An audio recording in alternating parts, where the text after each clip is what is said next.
music, Uncle Sam, training wheels, fire trucks, and an armada of bicycles, all this to celebrate the opening of a freeway.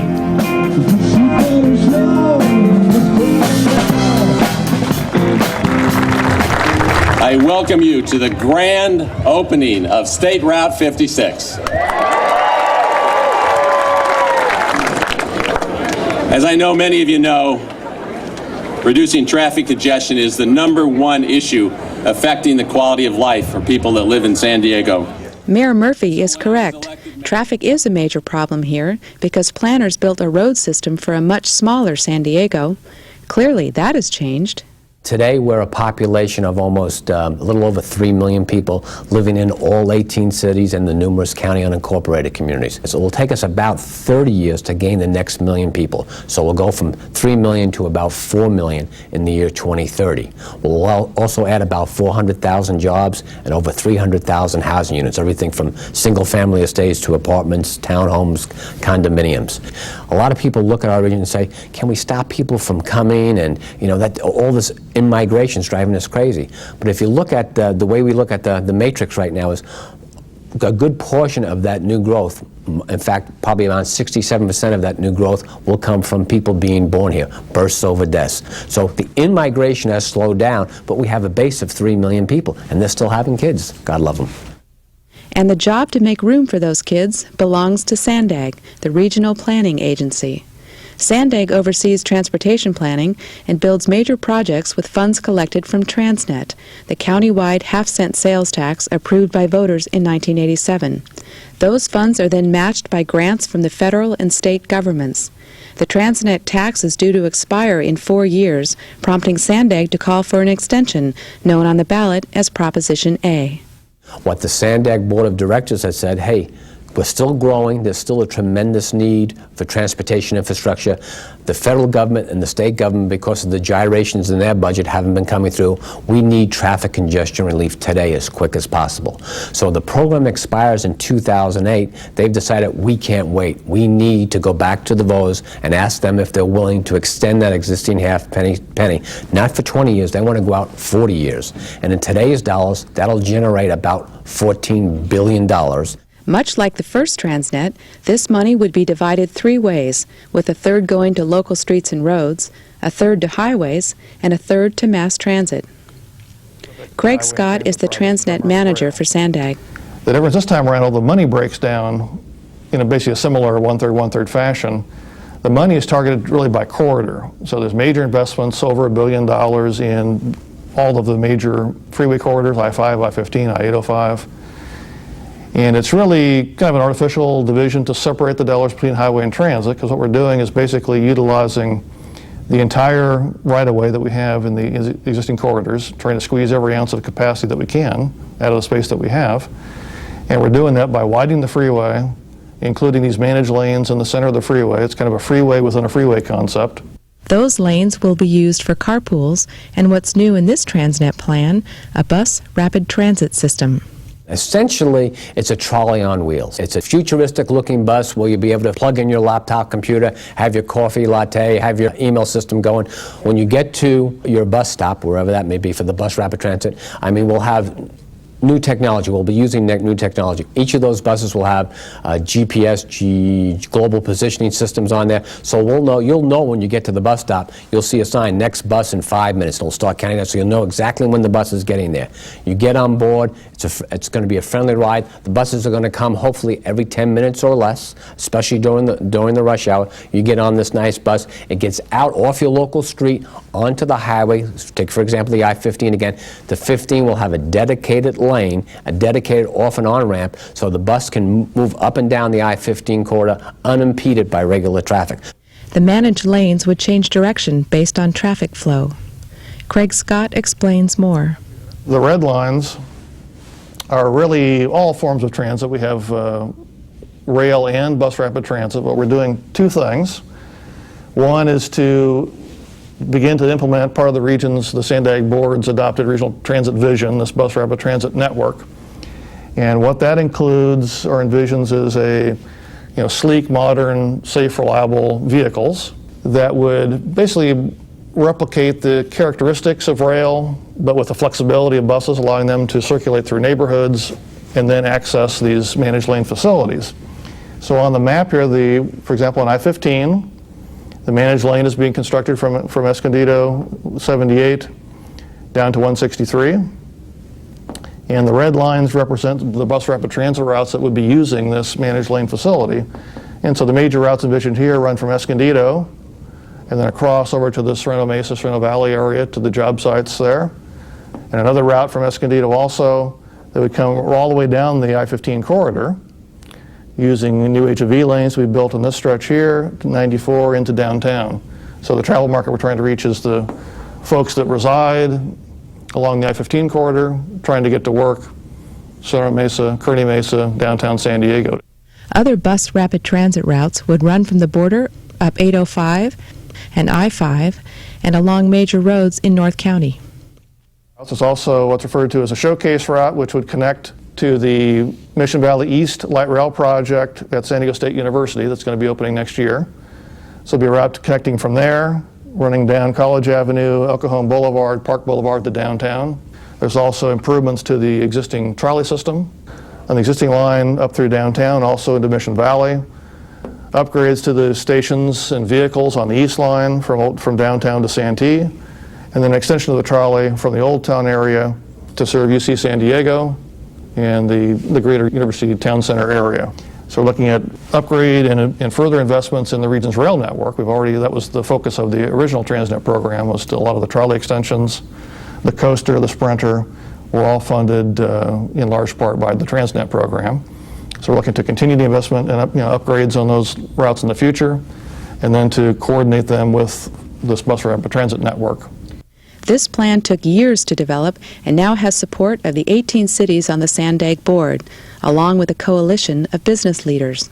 Individuals evaluate their quality of life, and clearly transportation and congestion that results from not having free-flowing freeways and roads and interchanges and mass transit is a key component to quality of life for San Diegans and for Qualcomm employees. But there is dissent, and it is profound. 3 of the 5 San Diego County supervisors are opposed to TransNet because they believe that too much of the money would go to transit projects and not enough to roads and highways. We also talked to longtime activists on transportation issues. For Carolyn Chase, she's against extending TransNet because she doesn't believe Sandag knows how to reduce traffic. The biggest problem is here, if we're going to accommodate another 1 million people and their cars, we have to do growth better. This measure does not do growth better. It would perpetuate for an additional 40 years the same problems we've seen from the last 20 years. And my basic thing to your average voter is to say, just look around. They have had this tax and they've had this planning regime in place for 20 years. Has traffic planning and funding kept up with growth or not? If you think it has kept up with growth, then I suppose you would want to support this. But if you look around and see the traffic problems that I see in my community and in this region, then I would say no more of the same. They especially don't deserve it for 40 more years. But to Gary Bonelli, the first TransNet was a success. Absolutely, because you've got to look in the terms of what happens if we didn't have TransNet. If we didn't have TransNet, we probably wouldn't have Highway 52. We opened up 56 last month. 56 wouldn't be there. The Costa commuter rail that goes from Oceanside would not exist. The trolley extensions out through Mission Valley, out to the Q, and pretty soon we'll be out to San Diego State University, and pretty soon we hope to be up onto the UCSD campus. Without that half-penny sales tax matching very dear and very hard to get local and federal taxes, we wouldn't have those things. So people think traffic is bad today. Without TransNet, we would be in real gridlock. We don't know what it would be like if we had a different planning regime in this region. We don't know what could have been done differently or what could have been done better if they had budget constraints and accountability. They might have had to do things differently, and the region could be better. And that, that's simply an argument for, don't hold us accountable for our performance. And to Alan Hoffman, it's the details in TransNet that give him pause. But if you take a look at particularly the transit component of this plan, we find fatal flaws everywhere that we look. TransNet locks into place light rail in the Mid-Coast corridor. This is the trolley extension that would run north to UC San Diego.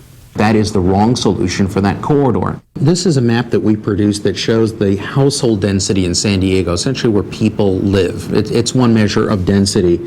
What you can see is by far the densest part of the region is North Park and Mid-City. You've got other concentrations of density on the beaches, the UTC area, El Cajon, and in the middle of the South Bay over here. People are not willing to walk typically much more than a quarter mile to get from their home to their place of work. And to get from transit to their job or to their final destination, they're willing to walk typically even less than that. 3 minutes is about the max for most people. What I've just drawn here are the locations of the light rail and the trolley investments we've made over the past 25 years. For the most part, it misses where the people actually are. This is where $750 million is planned to be spent on the Mid-Coast Light Rail.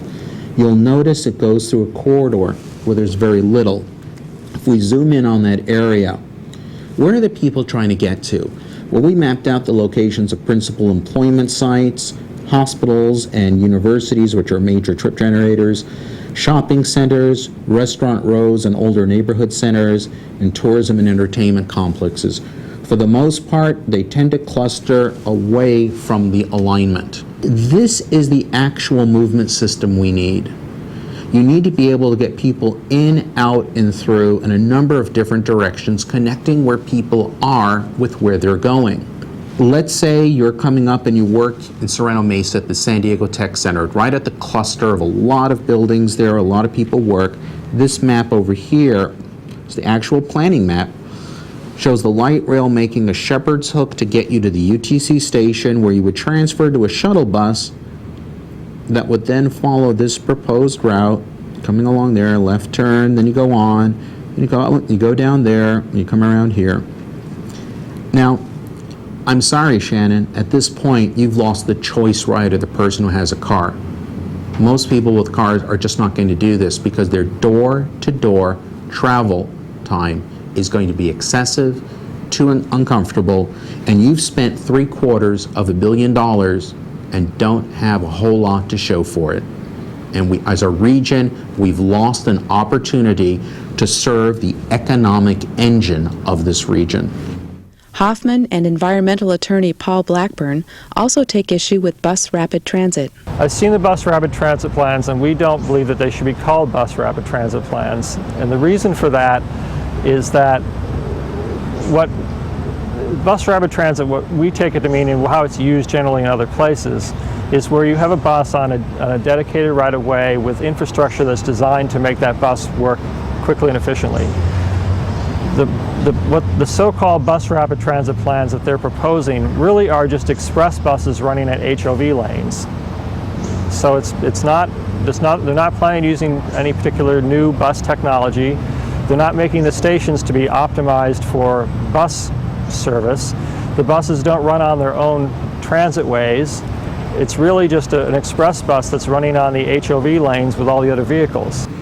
Second problem, on the El Cajon Boulevard corridor, what they're calling the Showcase Project. And I've been involved representing the community, trying to work with Sandex staff on the development of that.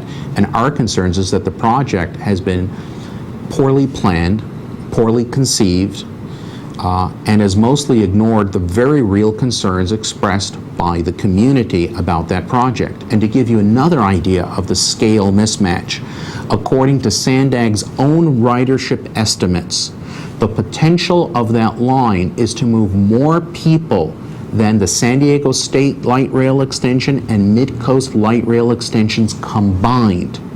The difference is those two light rail extensions have a $1.25 billion capital budget, and they're proposing about a $50 million capital budget for the line serving Mid-City, the densest concentration of people in this region. The scale of mismatch is total.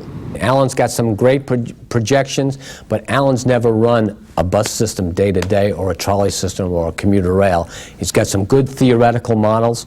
We hope that the men and women on our staff who have to operate this every day have a better feel. And we appreciate Alan's input. I think he's adding to the discourse quite a bit. Another point of contention is the development impact fee on buyers of new homes. One of the things the voters have told us in our polling is they want new growth to help pay for itself, okay? So what the Sandag board did was they said, okay, let's look at residential development.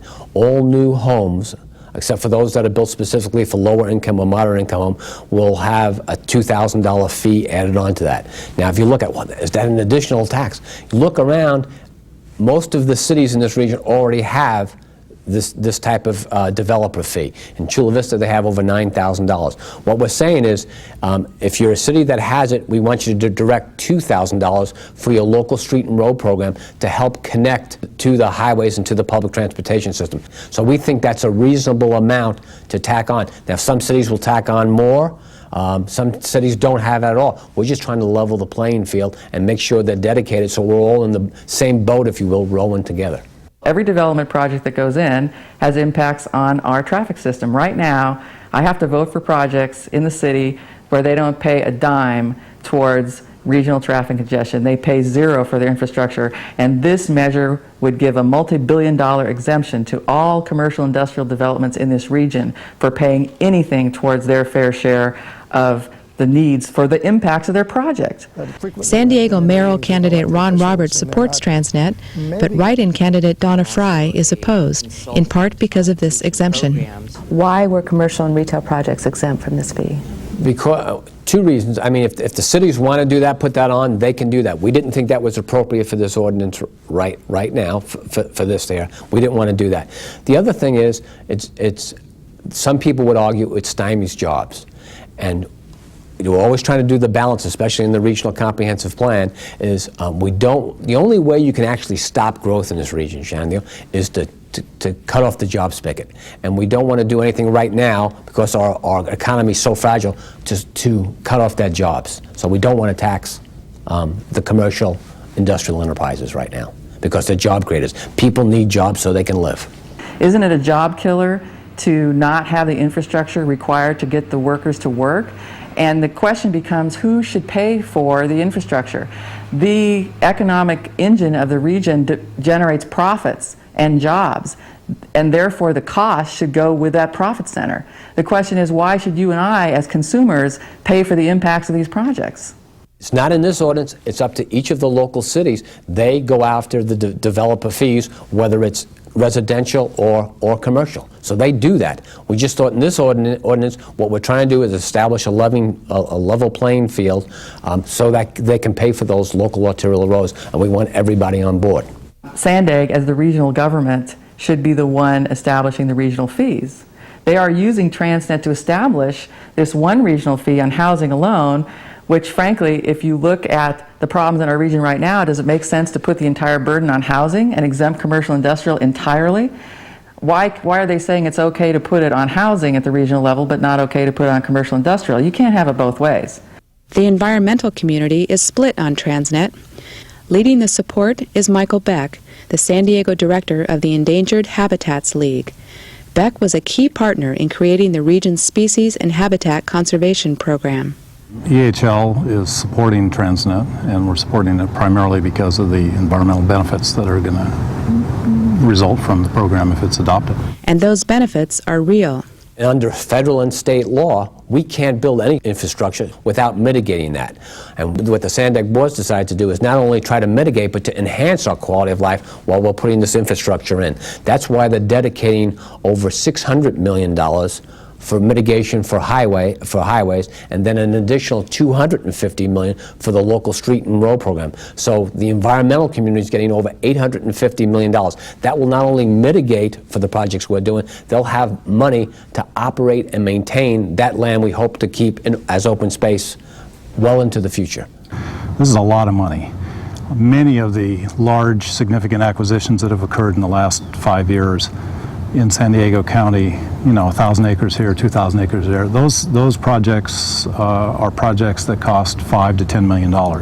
So $800 million is a lot of money for conservation. Among the land slated to be saved by TransNet, Wrights Field in Alpine and Sloan Canyon in the Crest Tehesa region of East County. All of the acquisitions that are going to be obligated for a 40-year plan are going to happen within the first 10 to 15 years. And those acquisitions are going to start next year in '05 if this passes. And the tax revenue isn't even generated until FY09. So this notion of front-loading the acquisitions and basically saving land while we can still save it is what's driving so many of the environmental organizations that are supporting this to support it.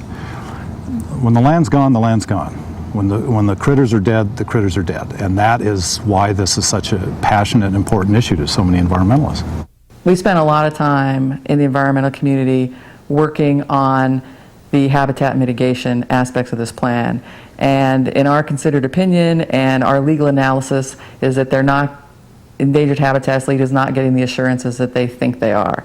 The concern we have is that that money is not guaranteed by a vote of the people. So that means that the day after TransNet passes, the politicians can get together and defund that commitment if they choose to.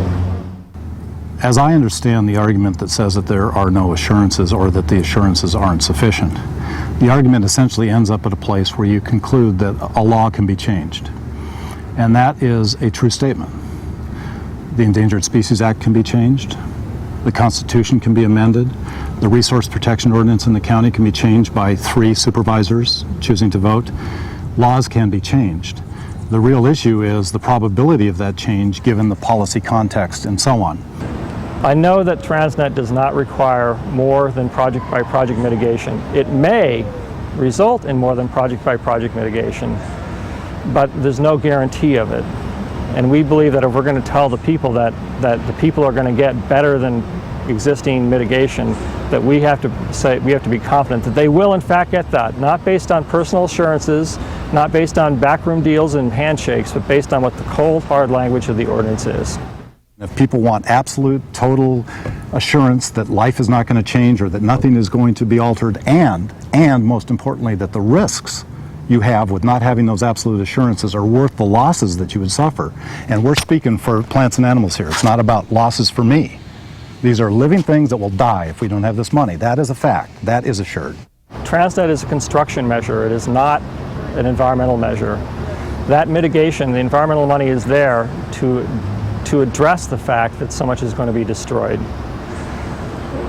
So while it is true that some things will be lost, we have to look at the long term of TransNet and make sure that we don't get snookered in a bait and switch situation where they promise a lot that's going to protect all these animals and plants and habitat. But at the same time, when the going gets tough and federal budgets and state budgets and local budgets go down, that they don't start scavenging in the environmental money that was promised to the people to use it for more construction projects to destroy more plants and animals. This doesn't expire for another 4 years. Okay, if we do the right plan, we can come back around and get lots of support. I've spent 5 years on this. And to make the assumption on one hand that the assurances that we have are not going to be implemented, when in fact they're being implemented as we speak right now. And then on the other hand to say that we can wait for 4 years, accept the losses that will occur in the next 4 years, which is really fundamental to this, and then somehow we're going to recapture this or improve it. Based on what assurance? There are always going to be a few naysayers for any effort that one tries to move forward for improvement. And to oppose this proposition on the basis that it's not perfect, I think may be short-sighted. TransNet Proposition A will need a 2/3 majority to pass, which is a tough hurdle for any ballot measure. To Mayor Murphy, there's a lot to lose. Well, I think that what's at stake here is that in the year 2007, the half-cent sales tax will come to an end. And basically, we'll be shutting down any new construction of freeways or mass transit, and to some extent local streets, indefinitely thereafter. It's a scary alternative. This is not a take it or leave it. That's a fear tactic. And the interesting thing is let's say that this was never passed again. If this tax was never passed, number one, we would still compete for state and federal funds because that's what happens in most of the country. And number two, we cannot predict how the region would adjust at all. They might actually have to design some things differently. They might have to be creative. They might not have to, they might decide that we can't afford to subsidize some of these developments. The development industry might change their views on how they would have to build and fund some things. After quite a bit of study by experts who are charged with attempting to understand our traffic flows in San Diego, where congestion builds up, how it builds up. This plan was put together in a way that tried to address the issues in a balanced way. Is it perfect? I don't think so. Is it going to make a tremendous difference and reduce the pressure that's building on congestion in San Diego? I have a lot of hope for that. So once again, voters in San Diego are being asked to plan by ballot. Will this TransNet relieve traffic congestion and protect precious habitat as supporters contend? Or are we better off to wait and keep working on a plan that is more suited to the San Diego of tomorrow? Please consider this carefully and vote on November 2nd. I'm Shannon Bradley. Thank you for watching. Good night.